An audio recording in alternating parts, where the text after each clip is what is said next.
अहंकार, ये विश्वास कि तुम मुझे पराजित कर सकते हो हास्यास्पद है।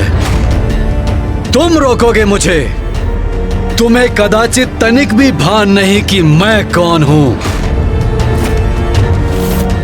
क्योंकि वीर अपना परिचय अपने शब्दों से नहीं देते, उनका पराक्रम ही उनका परिचय होता है।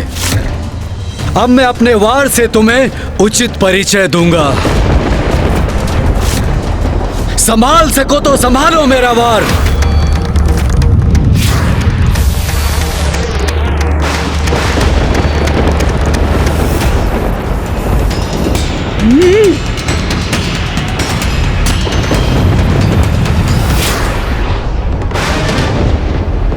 नहीं गणेश, हमारे इस युद्ध में प्रथम वार तुम नहीं करोगे। तुमसे पूर्व मैं तुम पर आक्रमण करूंगा।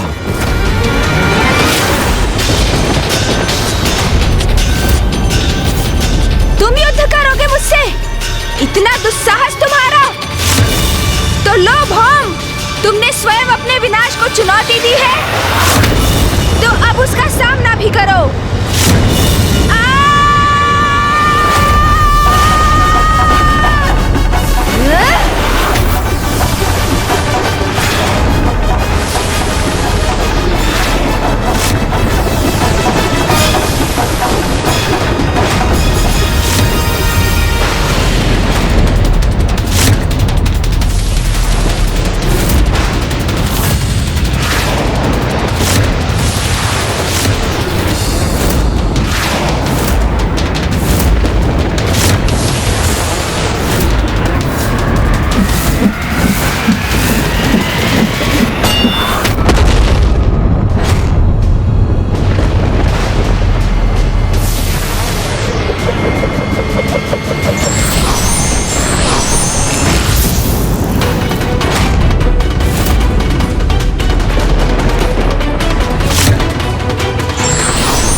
हमारे और इसके मध्य में क्यों आ गए तुम?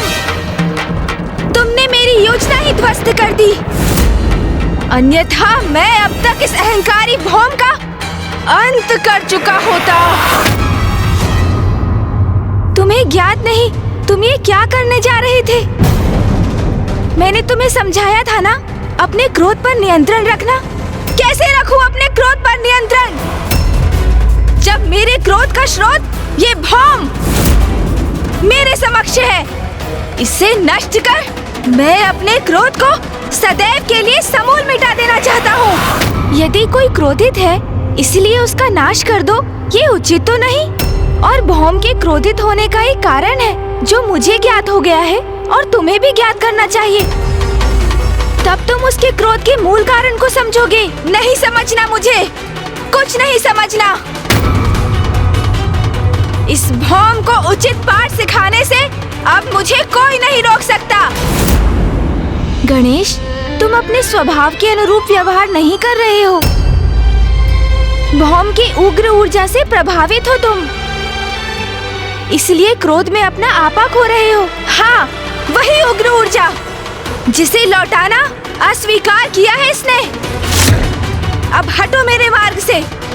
इसकी उग्र ऊर्जा का उचित प्रयोग करना है मुझे, अंत करना है इसका मुझे। तुम कौन होते हो मेरा अंत करने वाले गणेश? भौम, आप कुछ क्षणों के लिए शांत रहेंगे? क्या आप ये देखने में सक्षम नहीं मैं स्वयं को ही शांत करने का प्रयास कर रहा हूँ और आप अपने उग्र शब्दों से अग्नि में घृत का कार्य कर रहे हैं? अच्छा, तो अब तुम इसकी ओर से बोल रहे हो और मेरे ही विरुद्ध हो गए हो। गणेश, मुझे सुनो, शांत हो जाओ। यहाँ किसी युद्ध अथवा रक्तपात की कोई आवश्यकता नहीं है। तुम्हें आवश्यकता हो ना हो, मुझे आवश्यकता है। मैं इस युद्ध के कारण को अभी समाप्त कर देता हूँ। गणेश, हटो मेरे मार्ग से अभी, इसी क्षण। अन्यथा क्या तुम मुझ पर वार करोगे? मुझ पर?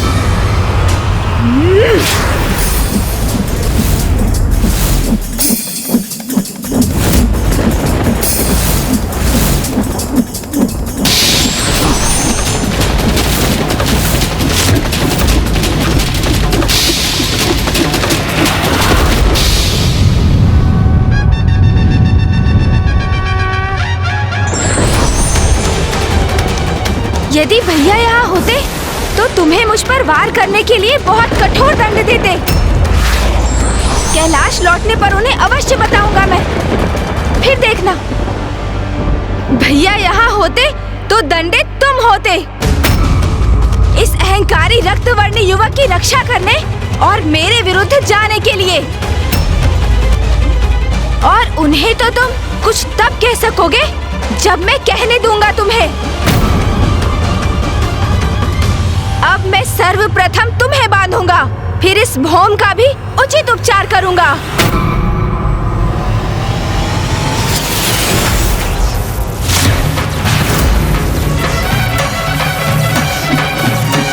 स्थिति तो नियंत्रण के बाहर जा रही है और ये सब भौम के उग्र धूम्र के कारण हो रहा है, जो गणेश अर्थात मेरे उग्र स्वरूप के ऊपर मंडराकर उसे और भी आवेशित कर रहा है। उसको इस धूम्र के प्रभाव से रिक्त करना होगा मुझे, और तब मैं उसे भौम का वास्तविक परिचय दूंगा। किंतु ये तभी संभव हो पाएगा जब मैं भौम को किसी प्रकार शांत कर उनके प्रभाव को रोक सकूं।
अद्भुत है इस दिव्य बालक की लीला।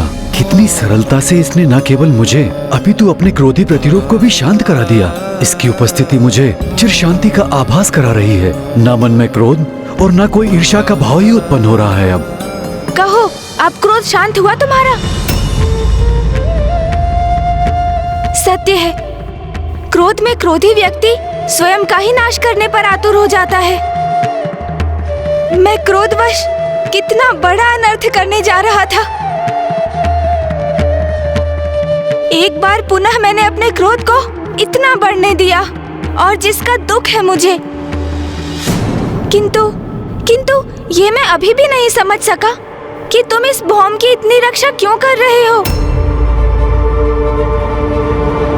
जब मैं तुम्हें वो दृश्य दिखाऊंगा जो मैं देख चुका हूँ, तो इसका कारण तुम भी स्वतः ही समझ जाओगे।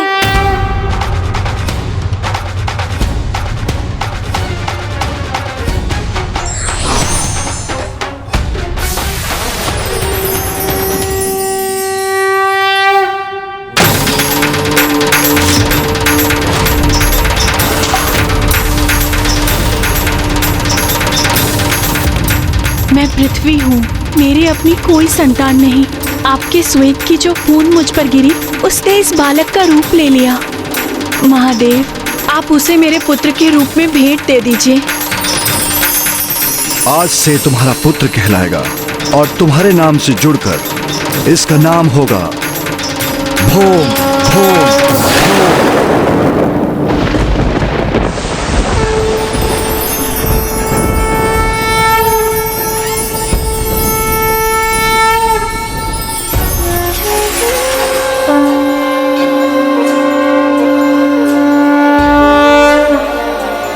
परम ब्रह्म महागणपति के इस दिव्य स्वरूप के दर्शन पाकर धन्य हो गया मैं।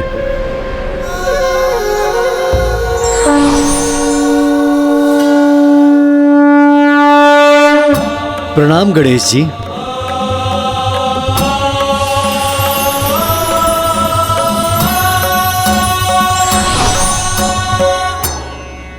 भौम, मुझे ज्ञात हो चुका है कि आप मेरे भ्राता हैं, कि आप मेरे भ्राता हैं, कि आप मेरे भ्राता हैं। भ्राता?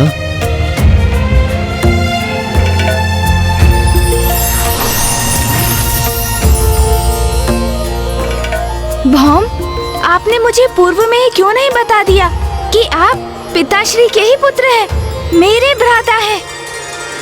पुत्र भौम ने इसका प्रयास तो किया था। जब पुत्र भौम को ज्ञात हुआ कि उसके पिता और कोई नहीं स्वयं महादेव हैं, तो वो उनसे भेंट करने कैलाश गया था। आप कैलाश आए थे, किंतु कब?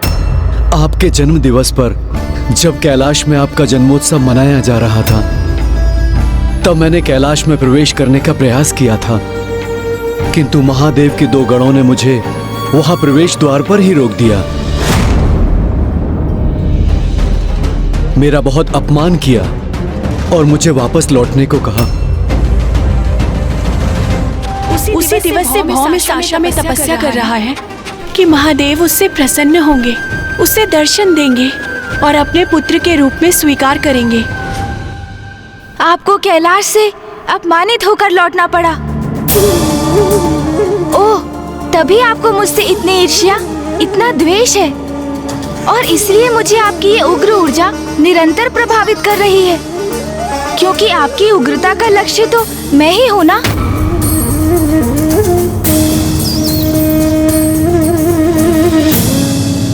कैलाश में आपका अपमान सर्वथा अनुचित था, किंतु अब मैं उस अनुचित को उचित बना दूंगा। मैं आपको विश्वास दिलाता हूँ, अब कैलाश में आपका सम्मान होगा और आपको वही अधिकार प्राप्त होगा जो महादेव पुत्र के लिए उपयुक्त है। भ्राता भौम, आप मेरे साथ कैलाश चलिए।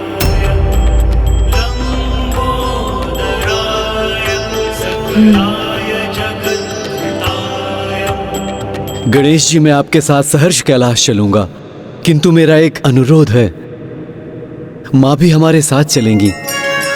नहीं पुत्र, अपने पिता से भेंट करने के लिए ये यात्रा तुम्हें ही करनी होगी। मेरी किसी भी यात्रा का आरंभ और अंत आपके बिना कैसे संभव है माँ? यदि आप नहीं चलेंगी तो मैं भी नहीं जाऊंगा। भ्राता भौम कदाचित उचित कह रहे हैं, आपको भी साथ आना ही होगा माता। उचित है पुत्र, मैं भी चलूंगी।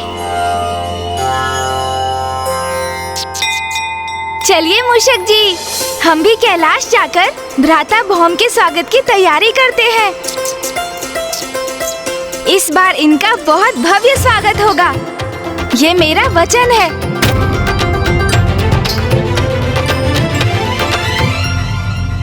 अरे अरे, और थोड़ा ऊपर, जिससे दूर से भी ये सजावट स्पष्ट दिखाई दे। हाँ, अब उत्तम है, बहुत सुंदर प्रतीत हो रहा है अब। पुत्र गणेश,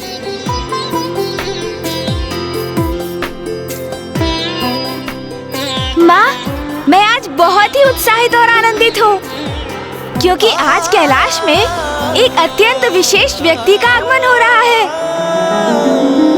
और ये सब कुछ उन्हीं के स्वागत के लिए हो रहा है माँ। किंतु पुत्र गणेश, कौन है ये विशेष अतिथि, ये तो बताओ। हाँ माँ, हाँ, मैं अवश्य बताऊंगा, किंतु आपको उनके लिए अपने हाथों से विशेष खीर बनानी पड़ेगी। आप बनाएंगी ना खीर? अवश्य गणेश, इसके पूर्व मैंने तुम्हें कैलाश पे किसी के भी आगमन पे इतना प्रसन्न नहीं देखा। अवश्य ये अतिथि अत्यंत विशेष होंगे। अपने पुत्र के इन विशेष अतिथि के लिए मैं खीर अवश्य बनाऊंगी।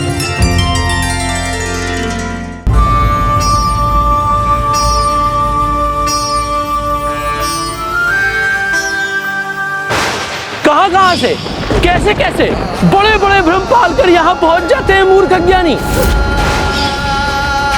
कभी कभी दर्पण में मुख देखा है अपना? चलो प्रस्थान करो यहाँ से। पुत्र भौम, माँ, मुझे चिंता हो रही है। मैं व्याकुल हो रहा हूँ कि कहीं माता पार्वती और पिता महादेव ने मुझे स्वीकार नहीं किया तो?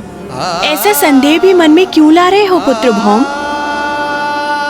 देखो, मार्ग कैसे पुष्पों से सज्जित है। इस मुख्य द्वार पर ये तोरण देखो, इसका अर्थ है गणेश जी ने महादेव और माता पार्वती से तुम्हारी चर्चा अवश्य की होगी, जिसके परिणाम स्वरूप संपूर्ण कैलाश तुम्हारे स्वागत की प्रतीक्षा कर रहा है। तो शीघ्रता कीजिए ना माँ, वो आते ही होंगे। मैं यहाँ सब कुछ संभाल लूंगा, आप जाइए। अरे पुत्र, जाती हूँ। किंतु गणेश, ये तो बताओ कि आ कौन रहा है?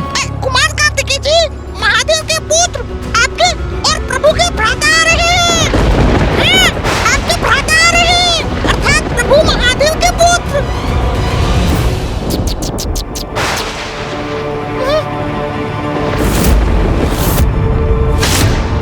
हमारा भ्राता?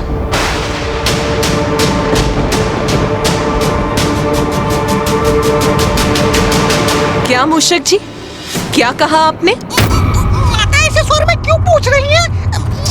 क्या मैंने कुछ अनुचित कह दिया? गणेश, मूषक जी ने जो अभी कहा, क्या वो सत्य है? वो माँ। गणेश, मैं कुछ पूछ रही हूँ तुमसे। जो मूषक जी ने अभी कहा, क्या वो सत्य है?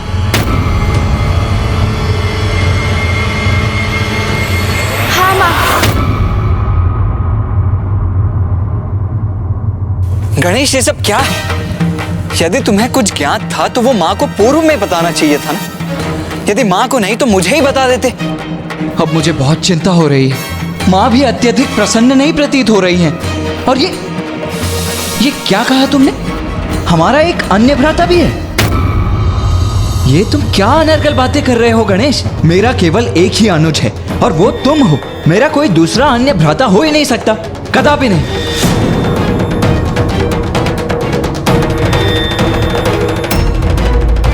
मुझे क्षमा कर दीजिए प्रभु, मैंने तो सोचा था ये सुनकर माता प्रसन्न होंगी।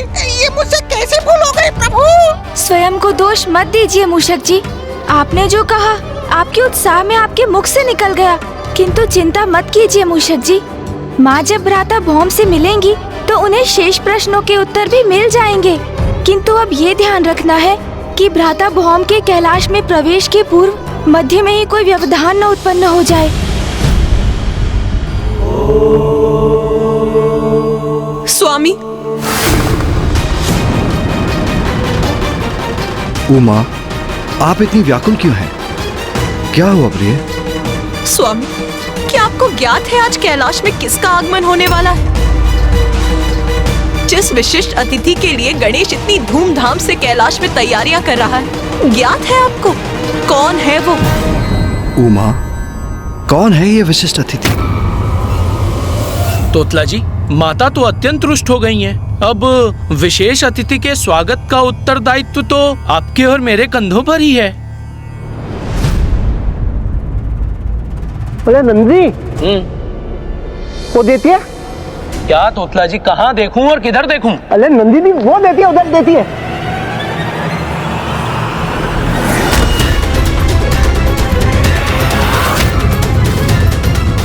मैं भौम महादेव पुत्र हूँ, उनसे भेंट करने आया हूँ। ये तो वही है जो गणेश जी के जन्म दिवस पर आया था। और आज जब कैलाश विशेष अतिथि के आने की तैयारी कर रहा है तो यह यहाँ पुनः कोई नया व्यवधान डालने आ गया। ये दोनों तो वही गण हैं जिन्होंने मेरा अपमान किया था। नाम के आगे भी कोई परिचय है तुम्हारा? कैलाश जैसे पवित्र स्थान पर असत्य को सत्य कहने की धृष्टता करते हुए लज्जा नहीं आती तुम्हें? तुम यहाँ से जाते हो, अन्यथा मैं तुम्हें यहाँ से जाने के लिए विवश करूं।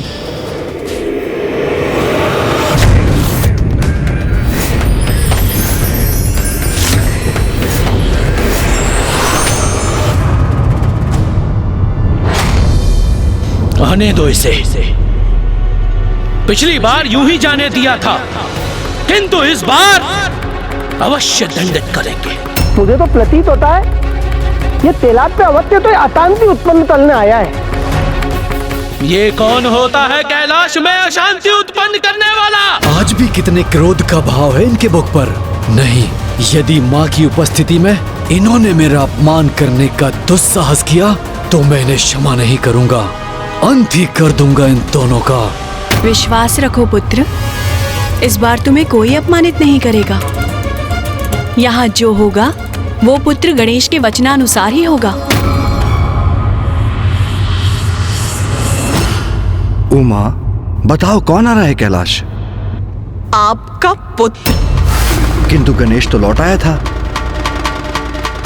तो क्या कार्तिकेय कहीं गया था और अब लौट रहा है? नहीं स्वामी, गणेश नहीं, कार्तिकेय नहीं,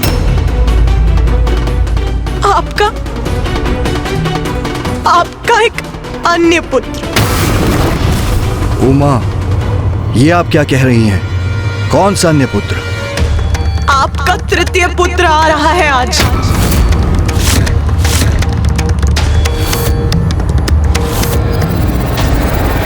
मेरा तृतीय पुत्र? कौन सा तृतीय पुत्र? रुको, रुको, रुको। अगर तुमने एक कदम और आगे बढ़ाया तो मैं तुम्हारी हड्डियां तोड़ दूंगा।